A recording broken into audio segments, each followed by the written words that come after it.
오늘도 행복하세요. 자유선생님 유현상 목사입니다. 오늘은 베드로전서 1장 7절에 있는 말씀을 중심으로 해서 칭찬과 영광과 존귀를 얻기 위한 신앙의 연단이라는 제목으로 잠시 은혜를 나누고자 합니다.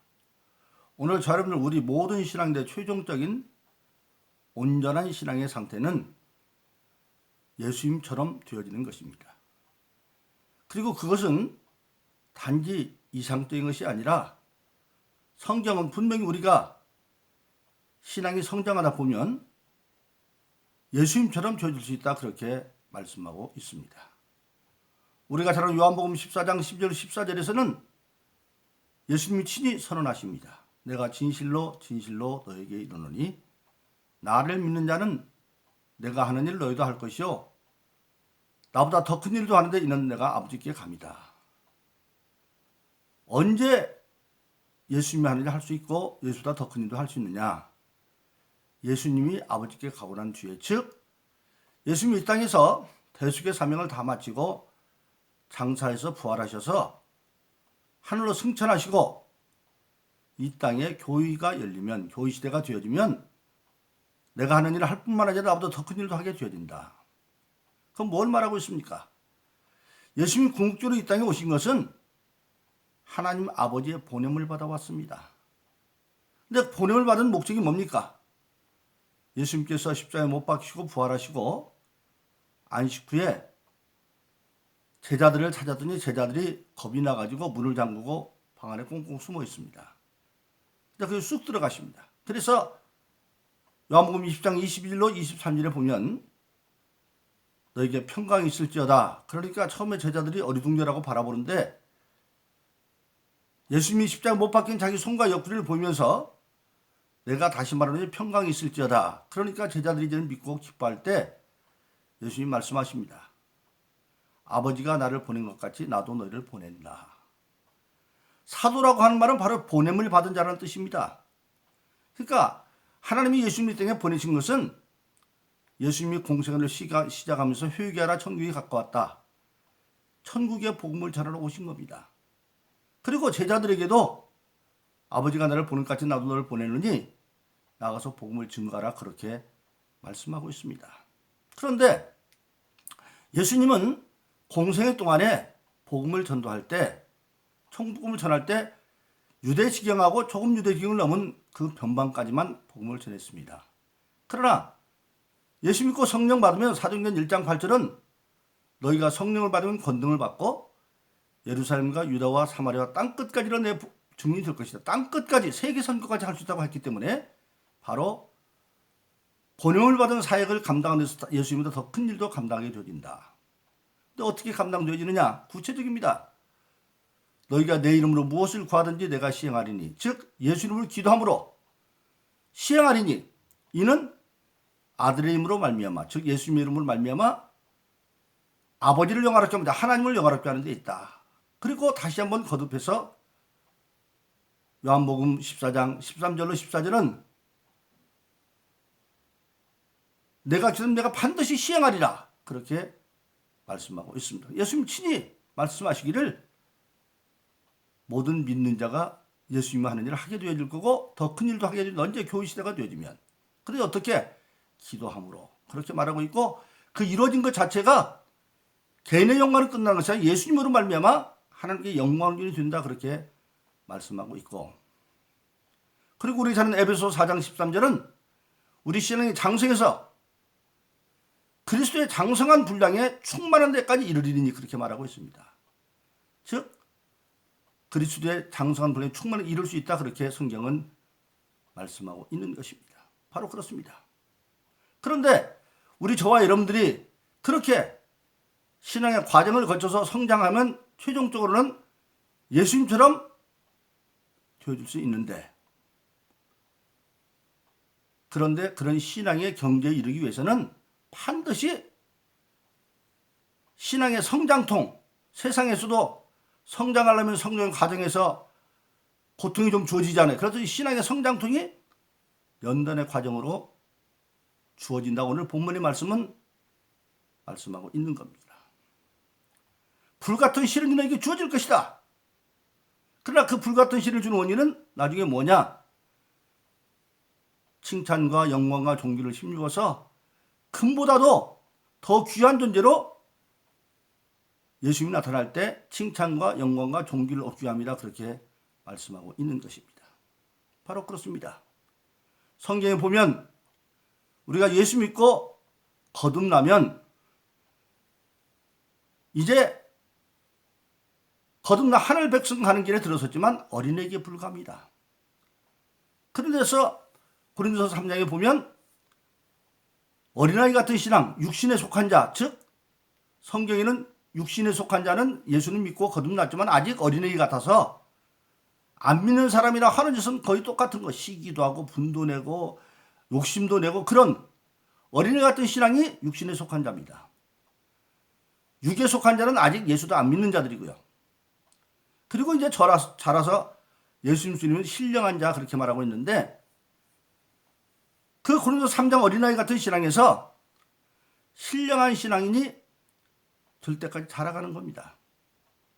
그러면 이제 온전해지는 거죠. 여러분 우리가 마태복음 5장에 보면 예수님이 신앙의 8가지 복을 말합니다. 심령이 가난한 자는 복이 있다. 육신이 가난한 게 심령이 가난, 마음이 가난한 거예요. 세상의 모든 것을 다 가지고도 왠지 마음에 허망함을 느끼고 허무감을 느끼는 거. 그게 왜냐?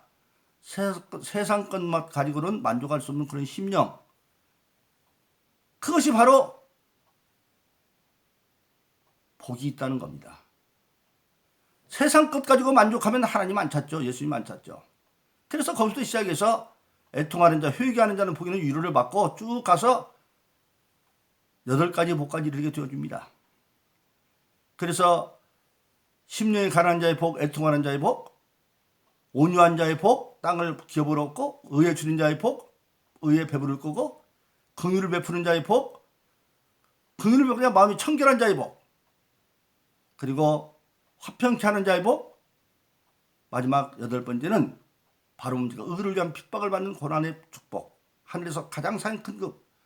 그렇게 쭉 8가지 복을 예수님 말씀하시고 그 다음에 복을 이루는 방법을 설명하기 위해서 하나님의 십계명을 다시 설명을 합니다. 쭉 설명을 해서 그 하나님 말씀대로 행해서 그런 복을 받으라고 하는 거죠. 그리고 마지막에 마태복음 5장 48절은 하늘의 아버지가 온전할 때 너희도 온전하라 그렇게 말하고 있습니다. 그건 바로 뭐라고 합니까? 그 8가지 복이 신앙인의 축복은 결국은 온전해짐으로 자기 것이 될 수 있다 그렇게 말씀하고 있는 것입니다.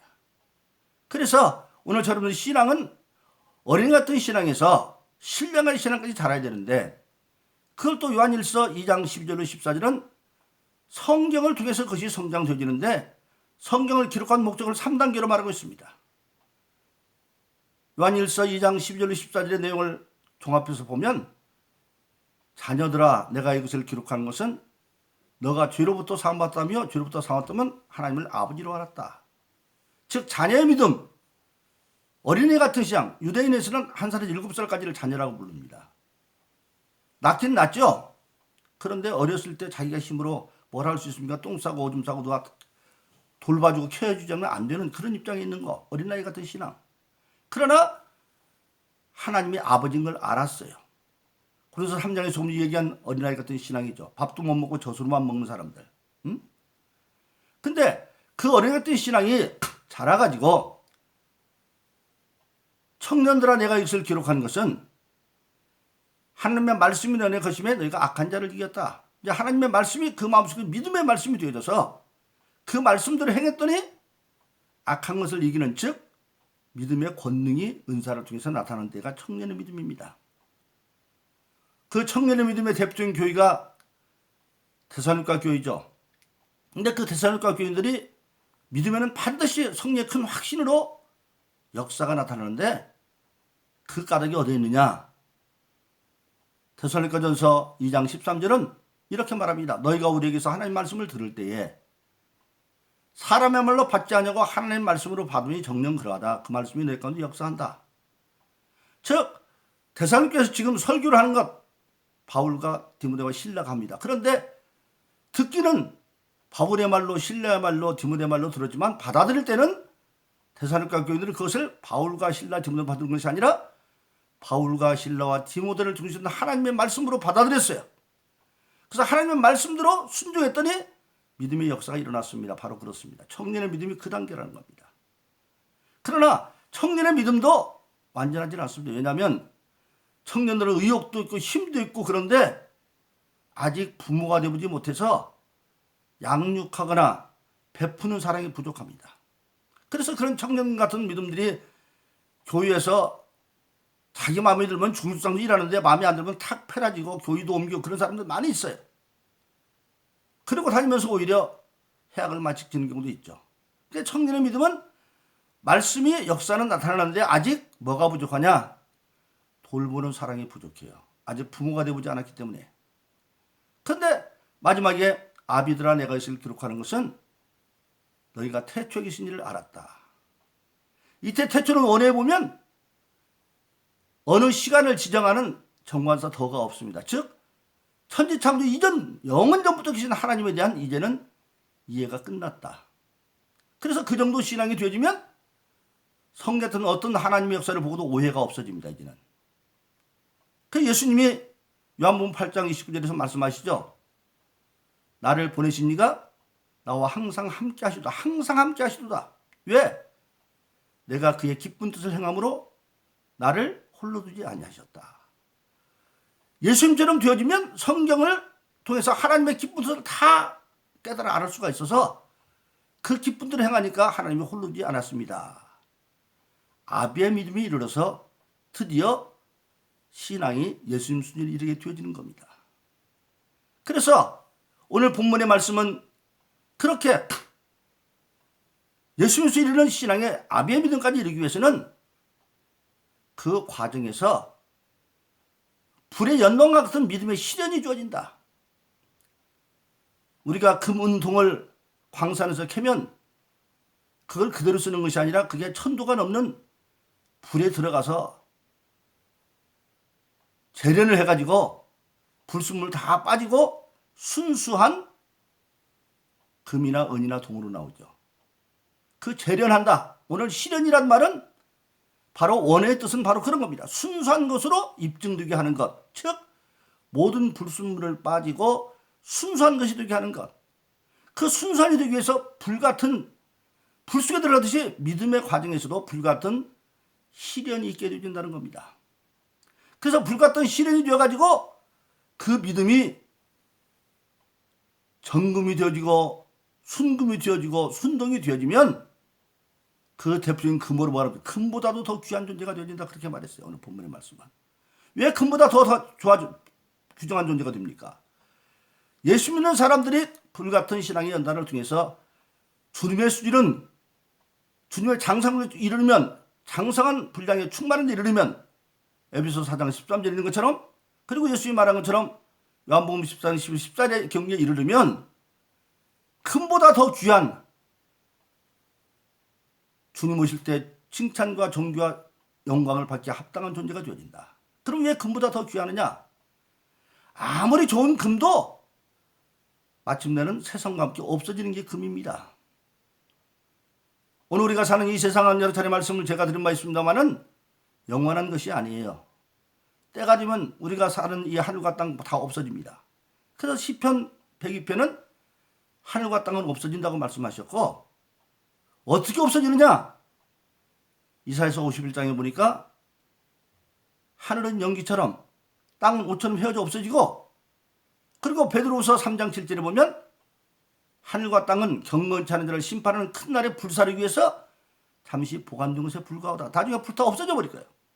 그리고 요한계시록 20장 11절에 보면 드디어 하늘과 땅은 간 곳이 없습니다.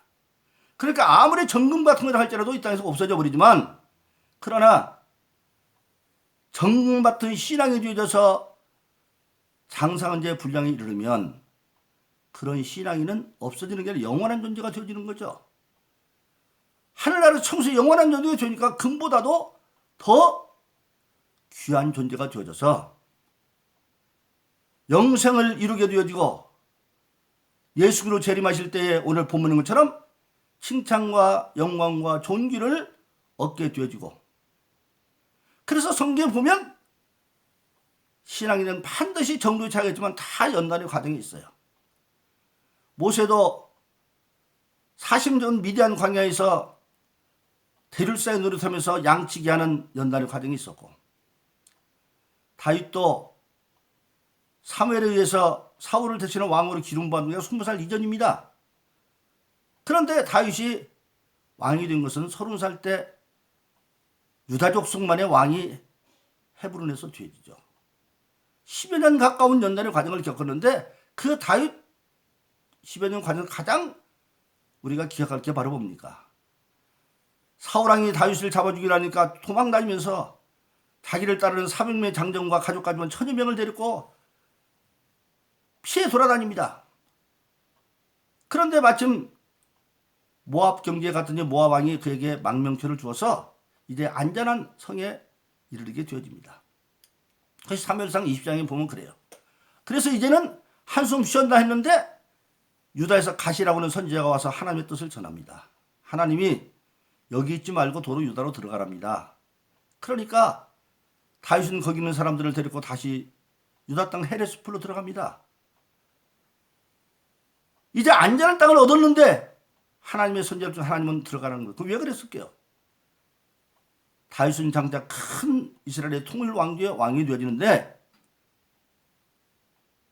그 왕이 될 때에 절대적인 하나님의 믿음을 갖기 위해서 하나님이 함께하면 비록 사울왕 같은 왕권도 결국은 다윗을 해치지 못한다는 것을 경험시키기 위해서 그렇게 한 거예요. 그래서 다윗은 그 말에 순종하고 나중에 그가 통일왕조의 임금이 됩니다. 북왕조까지 통일해서 임금이 되고 나니까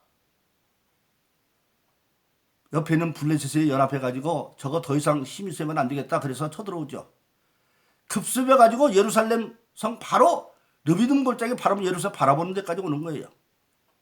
근데 다윗이 그때 하나님께 기도하죠. 하나님, 내가 나갈까요? 나가라. 물어봅니다. 그럼 어떻게 공격하죠? 정면 공격해. 그래서 그 기습군 블레셋을 이깁니다. 그대로 순종해요. 블레셋 1차 지고 나더니 돌아가서 다시 또 연합해서 또 쳐들어옵니다. 또 다윗이 또 하나님께 기도합니다.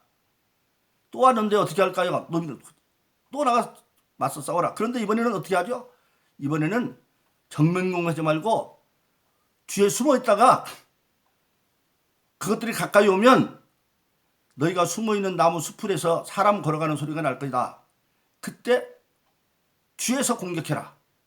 다윗은 그대로 순종합니다. 그 수풀에 걸어가는 소리가 사실 천사들의 발자국 소리죠. 그래서 이깁니다.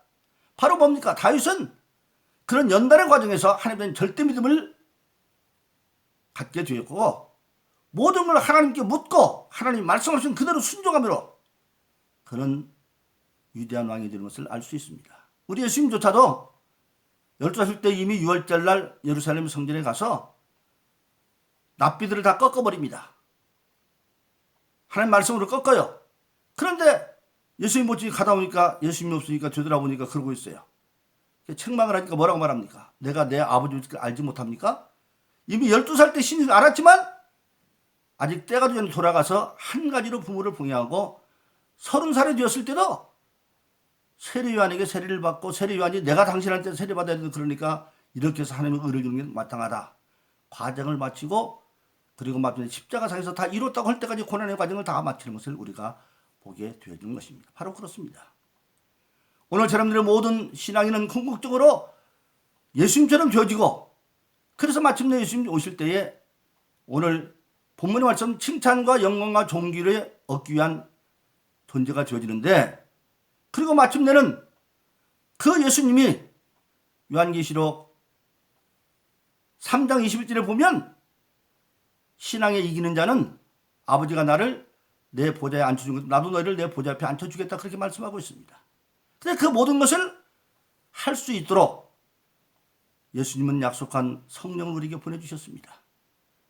그래서 성령은 고린도서 1장 2절에 보면 바로 고린도서 2장에 보면 하나님의 영이라 하나님의 통달하게 되어지고 성령 전능한 능력이기 때문에 내게 능력스러운 모든 걸 할 수 있다. 어떤 시험이 와도 성령을 의지해서 우리도 연단받고 승리해서 예수님을 들 수 있다고 하는 사실입니다. 그러므로 저와 여러분들은 어떤 신앙이 가져주는 신앙의 연단이라도 믿음을 가지고 잘 인내하고 견뎌서 마침내 주님처럼 되어짐으로 칭찬과 존귀와 영광받기 합당한 승리하고 축복받는 성도기를 예수님으로 축원합니다. 오늘도 행복하세요. 자유사상의 유현상 목사였습니다. 감사합니다.